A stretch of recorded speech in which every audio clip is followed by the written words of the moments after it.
rebuilding. The catastrophic failure, a new start, physically, mentally, our careers, our businesses. Step back, first step, next step. The driver in me just wants to get it done tomorrow. We'll do this, do that, let's move this, where are we at with this? You build some confidence, build some self-esteem, start to feel better about yourself. The Silverback Blueprint Podcast, a show for men over 40 who focus on getting stronger, staying motivated, building discipline, creating a community, and becoming truly happy. Hey guys, and welcome back to the Silverback Blueprint Podcast, episode number 57. We don't give a fuck about shit until it happens to us. This episode sort of just came to me just on a light on some recent events that happened just within the last 90 minutes, actually. I just found out that a very, very good friend of mine, someone who I went to high school with in college and we were in each other's wedding, passed away.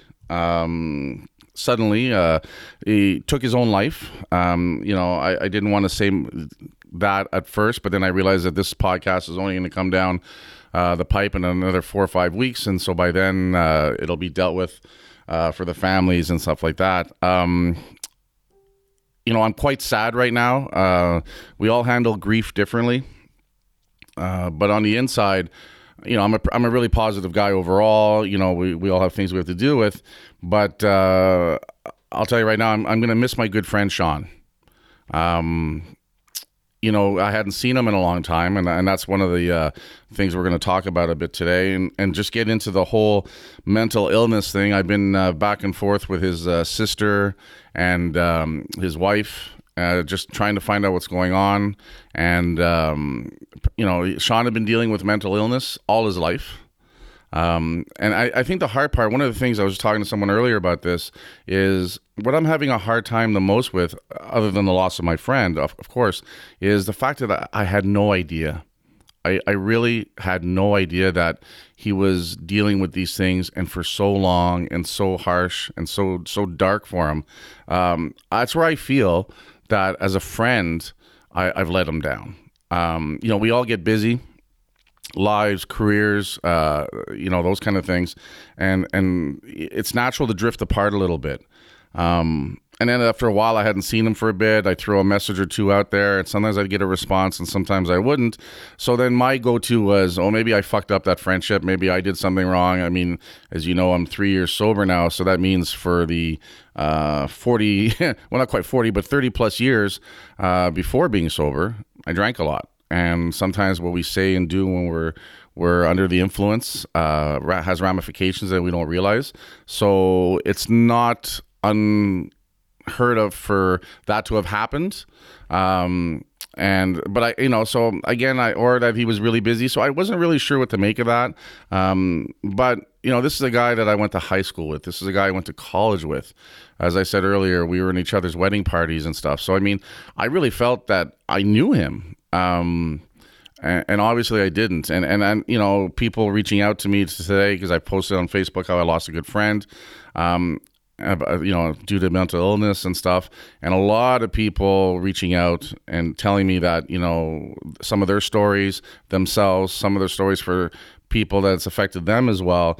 And one of the big things that I'm hearing the most and starting to get my head around is that sometimes the deeper the mental illness, the less people will know because of the front that's put up. Sean had isolated himself quite a bit socially, even where they were currently living and stuff. Those closest to him, are telling me that, no one really knew to the extent of the mental illness. Obviously, him taking his own life was a complete shock. I feel so sad for his wife and his children. But I really feel sad for knowing how much he suffered, and that's sort of what I'm sort of getting my head around, is that just to be that sad, that ill for so long, I could see where it would become unbearable or feel that way, right? And like I said, that's my big thing is I just, if I would have known, I know myself, I would have reached out more. I would have, done more to get in a car and go and see them and, hey, let's go get a bite to eat, right? I don't want to make it like boo-hoo after the fact, I should have done more. But if I would have known, I know I would have done more. So that's, I think, what's going to bug me for the longest time going forward and stuff like that is that friendship that I feel I didn't hold my end of the bargain up. So, a life lesson, obviously. So one of the things I did while I was going back and forth was reach out to some guys and buddies that I haven't talked to in a long time, because quickly in my head, I'm like, well, if this could happen to Sean, this could be happening to any number of my close friends I haven't, and I started thinking about who are the friends that are good friends, but I haven't talked to in a year, 6 months, 2 years. And I'm like, all of a sudden now I'm worried, what are they going through stuff like this? Right. So, I put out a whole bunch of messages to these guys, just saying, hey, just, this is what's happening. Some of them knew Sean. But then at the same time, I'm also saying that, guys, if any of you guys are feeling this, if any of you guys feel you're stuck, I'm putting it out right now. I want you guys to let me know, contact me. Let's go sit down. Let's hang out. Let's spend some time. Let's get some FaceTime in. I don't want this to happen without having had a chance to do what I can to help. Right.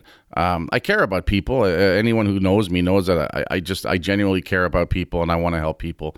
That's part of my makeup and how I'm wired. But I also want the people that are in my inner circle to know that I'm there. I had a few people reach out today that are really worried about me. Right. And thank you guys. That's wonderful. And I think the thing that I want to put out there is that I'm good on that level.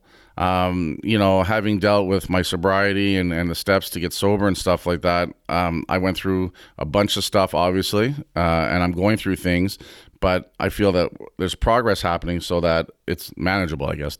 And you know what? We hear lately so much about mental illness, mental health.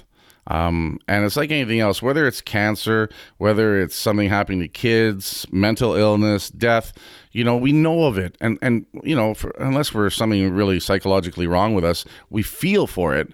But until it happens close to home, until it affects us personally, we don't really realize just how much this happens, how rampant this is, and how devastating it is to the people that are affected by it, right?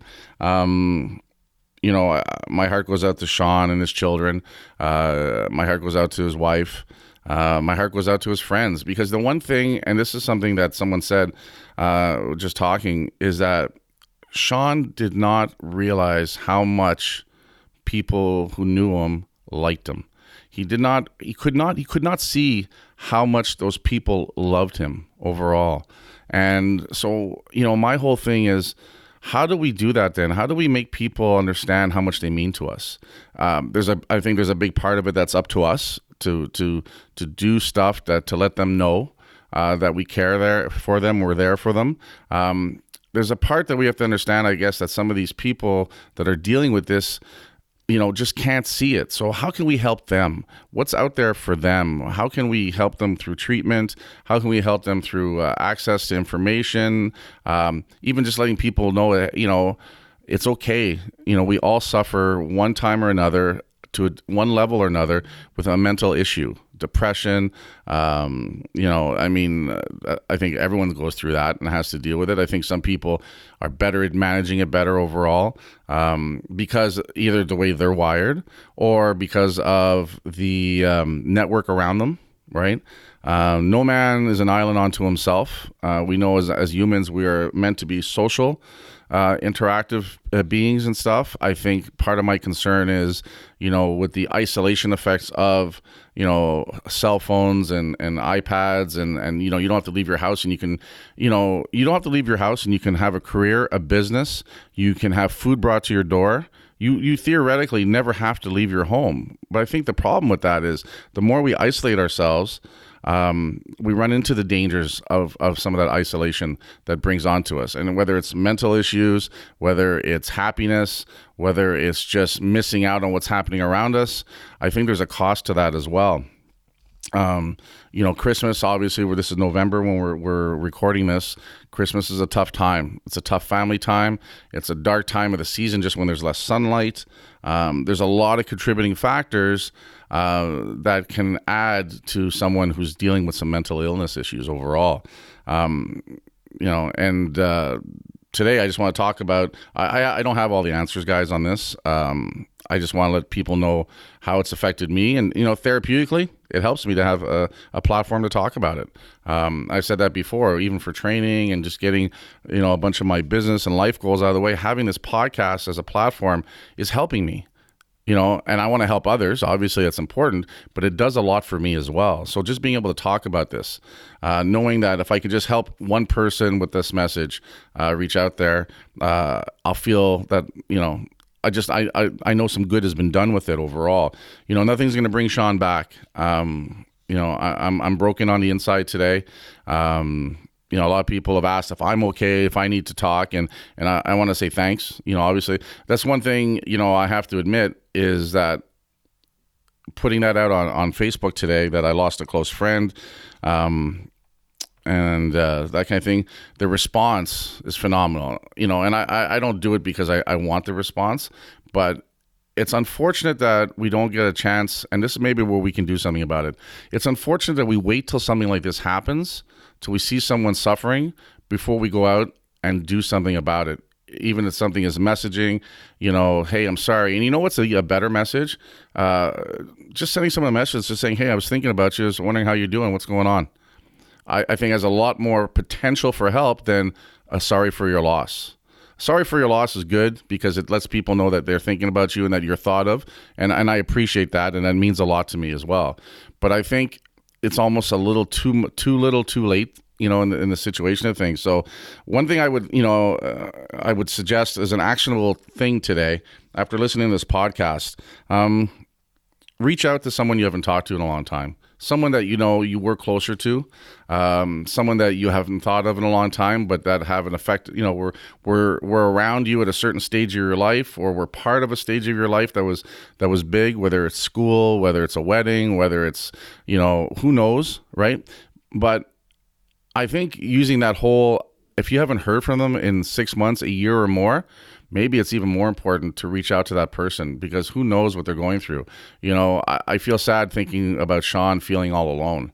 That bothers me. That has an effect on me overall. And like I said, I immediately reached out to 4 or 5 guys, my buddies that I haven't talked to in a long time.